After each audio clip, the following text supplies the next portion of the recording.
Bismillahirrahmanirrahim. Assalamualaikum warahmatullahi wabarakatuh. Di sini saya Siti Fatmawati akan mempresentasikan terkait materi evolusi tumbuhan. Di sini ada 4 pembahasan. Yang pertama itu terkait pengertian evolusi, asal mula tumbuhan, sejarah evolusi tumbuhan, dan apa sih peranan evolusi tumbuhan terhadap kehidupan di bumi.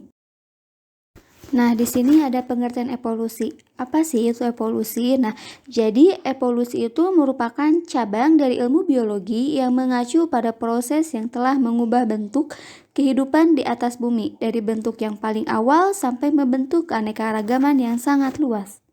Lalu, apa sih tumbuhan itu? Nah, jadi tumbuhan itu merupakan salah satu makhluk hidup yang keberadaannya itu pertama kali muncul sekitar 440 juta tahun yang lalu, yaitu pada zaman Silur, yaitu zaman peralihan kehidupan dari air ke darat. Nah, pada fase awal perkembangan dunia tumbuhan menunjukkan bahwa asal tumbuhan berasal dari nenek moyang yang hidup di perairan, yaitu alga biru. Selanjutnya ada asal mula tumbuhan. Nah, jadi selama beberapa dekade, para ahli sistematika telah mengakui nih bahwa alga hijau itu merupakan protista fotosintetik yang paling dekat keberadaannya dengan tumbuhan. Saat ini juga banyak sekali bukti yang mengarahkan bahwa alga hijau yang disebut Caryophyta. Lalu, para peneliti telah menemukan homolog antara Caryophyta dan tumbuhan, yang diantaranya yang pertama kloroplas yang homolog. Jadi di antara semua protista fotosintetik hanya alga hijau yang sama tumbuhannya dalam hal yang telah memiliki klorofil B dan beta karoten, yaitu sebagai pigmen aksesori. Nah, kloroplas alga hijau juga sama dengan kloroplas tumbuhan yang terdapat di dalamnya, yaitu membran tilakoid yang menumpuk sebagai gerana. Yang kedua yaitu kemiripan dalam biokimia. Nah, terdapat selulosa yang merupakan komponen struktur dinding sel pada sebagian besar alga hijau, dan tumbuhan juga memiliki karakteristiknya. Yang ketiga, kemiripan dalam mekanisme mitosis dan sitokinesis. Dan yang terakhir yaitu memiliki kemiripan dalam ultrastruktur sperma. Jadi, dalam ultrastruktur sperma Caryophyta lebih mirip dengan tumbuhan tertentu dari alga hijau lainnya. Selanjutnya yaitu sejarah evolusi tumbuhan. Nah, teman-teman, menurut Campbell, DKK, tahun 2003, berdasarkan catatan fosil yang ada, sejarah adaptasi daratan oleh tumbuhan yaitu terdapat 6 periode utama evolusi tumbuhan. Nah, periode tersebut merupakan radiasi adaptif yang mengikuti evolusi struktur bagi peluang kehidupan di darat. Pada periode pertama, evolusi itu telah dihubungkan dengan asal mula tumbuhan yaitu selama masa Ordovisium pada zaman Paleozoikum, sekitar 475 juta tahun silam. Terdapat adaptasi terestrial yang mencakup spora yang diperkuat oleh sporoflorenin dan gametangia berlapis yang dapat melindungi gamet dan embrio yang tumbuhannya dikenal sebagai bryophyta, yaitu termasuk tumbuhan lumut. Nah, asal mula tumbuhan diduga berasal dari nenek moyang akuatik atau alga hijau.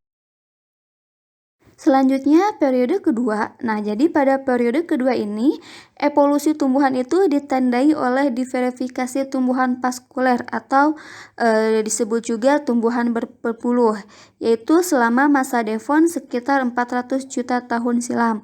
Nah, tumbuhan vaskuler awal ini merupakan tumbuhan tak berbiji.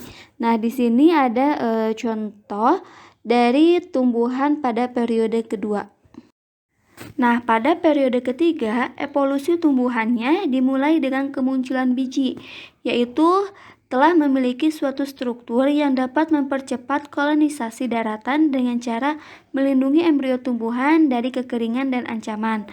Nah, tumbuhan vaskular berbiji muncul kira-kira pada 360 juta tahun yang lalu dengan kemunculannya Gymnospermae.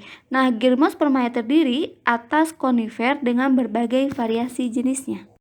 Pada periode keempat terjadi pada masa Kreta, zaman Mesozoikum, yaitu sekitar 130 juta juta yang lalu. Nah, periode ini ditandai dengan kemunculan tumbuhan berbunga yang memiliki struktur reproduksi yang agak rumit, di mana bijinya ini dilindungi oleh ruangan yang disebut ovarium. Selanjutnya ada beberapa kejadian utama evolusi tumbuhan. Nah, yang pertama itu ada Charophyta. Charophyta ini diwakili oleh ganggang karang atau Chlorophyceae yang menunjukkan bahwa Charophyta dan tumbuhan memiliki nenek moyang yang sama. Untuk Charophyta modern pada umumnya hidup di perairan dangkal, sementara Charophyta primitif diduga juga telah hidup di air yang dangkal yang mudah terancam kekeringan. Seleksi alam terjadi sehingga alga ini bertahan hidup di laut dangkal. Yang kedua ada Bryophyta. Nah, Bryophyta ini menunjukkan adaptasi penting yang pertama kali yang membuat perpindahan ke daratan menjadi mungkin. Karakteristik yang dimiliki oleh Bryophyta yaitu di mana gametnya berkembang dalam gametangia dan pembuahan sel telur dan embrio yang berkembang dalam organ betina. Berarti dengan kondisi ini, Bryophyta ini tidak sepenuhnya terbebaskan dari habitat perairan nenek moyangnya. Oleh karena itu, Bryophyta ini memerlukan air untuk bereproduksi. Dan sebagian besar tingginya itu hanya 1-2 cm dan yang paling besar pun kurang dari 20 cm. Terdapat 3 divisi pada Bryophyta, yaitu yang pertama ada divisi lumut daun atau filum Bryophyta. Nah, lumut daun ini merupakan Bryophyta yang sangat dikenal dan tumbuhan lumut ini hidupnya itu berkelompok seperti hamparan yang lunak yang bersifat menyerap air dan memiliki ukuran yang kecil atau pendek. Yang kedua itu ada filum lumut hati atau Hepatophyta. Nah, lumut hati ini banyak tumbuhnya itu di hutan tropika yang syarat dengan keanekaragaman. Kenapa disebut lumut hati? Karena tubuhnya itu terdiri dari beberapa lobus yang mengingatkan kita pada lobus hati.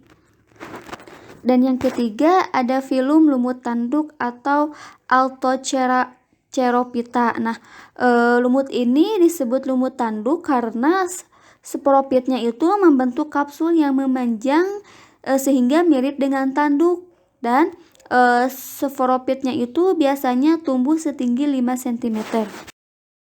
Yang ketiga ada tumbuhan vaskular tak berbiji. Nah, untuk tumbuhan vaskular tak berbiji ini dimulai sejak 360 juta tahun yang lalu, yaitu pada masa karbon.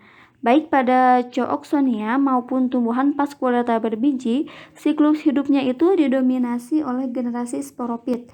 Generasi gametopitnya sangat kecil dan terdapat di permukaan tanah. Lalu berkurangnya dominasi generasi gametopit dalam evolusi tumbuhan merupakan bentuk kecenderungan tumbuhan untuk beradaptasi dengan kehidupan darat. Pada jenis paku-pakuan ada 2 macam tumbuhan sporopit, yaitu paku homspora dan paku heterospora. Selanjutnya ada 3 filum dalam tumbuhan vaskuler tak berbiji. Nah, yang pertama itu ada filum Lycophyta atau Lycophyta. Nah, jadi pada paku Lycophyta ini berevolusinya itu selama masa depon dan mendominasi daratan selama masa karbon. Nah, yang kedua ada filum Sphenophyta atau paku ekor kuda. Nah, jadi untuk filum Sphenophyta atau tumbuhan paku ini termasuk ke dalam kelompok tumbuhan vaskular primitif yang telah menghuni daratan sejak masa depon. Nah, hidupnya itu di bumi belahan utara hingga daerah tropika di tepian aliran sungai dan juga termasuk paku homospora. Nah, yang ketiga ada filum Sterophyta atau pakis. Nah, jadi pada divisi ini sangat beraneka ragam ya. Terus kayak dikenalnya itu sebagai pakis dengan jumlah spesiesnya itu lebih dari 12.000 spesies yang hidup hingga masa kini. Terus jumlah spesiesnya itu terbanyaknya itu ada di daerah tropika. Tumbuhan vaskuler tak berbiji ini terdiri atas 3 filum, yaitu yang pertama filum Lycophyta atau Lycophyta. Nah, Pada filum Lycophyta ini berevolusinya itu selama masa Devon dan mendominasi daratan selama masa Karbon. Nah, pada masa itu divisi Lycophyta ini berevolusi menjadi dua kelompok, yaitu ada kelompok yang berevolusi menjadi pohon berkayu dengan diameter batang 2 meter dan tingginya ini lebih dari 40 meter, dan kelompok yang tetap yaitu berukuran kecil berbentuk herba atau tak berkayu. Contohnya itu ada pada paku lumut, paku kawat, dan pinus tanah. Yang kedua ada filum Sphenophyta atau paku ekor kuda. Nah, pada filum ini dikenal sebagai paku ekor kuda. Contohnya itu ada Equisetum. Nah, tumbuhan ini juga telah menghuni daratan sejak masa Devon. Hidupnya itu di bumi belahan utara hingga daerah tropika di tepian aliran sungai. Itu termasuk paku Homospora. Yang ketiga itu ada filum Pterophyta. Nah, divisi ini sangat beraneka ragam, yaitu dikenal sebagai pakis dengan jumlah spesies lebih dari 12.000 spesies yang hidup hingga masa kini. Jadi jumlah spesiesnya itu terbanyak terdapat di daerah tropika dan ada juga beberapa yang hidup di daerah beriklim sedang.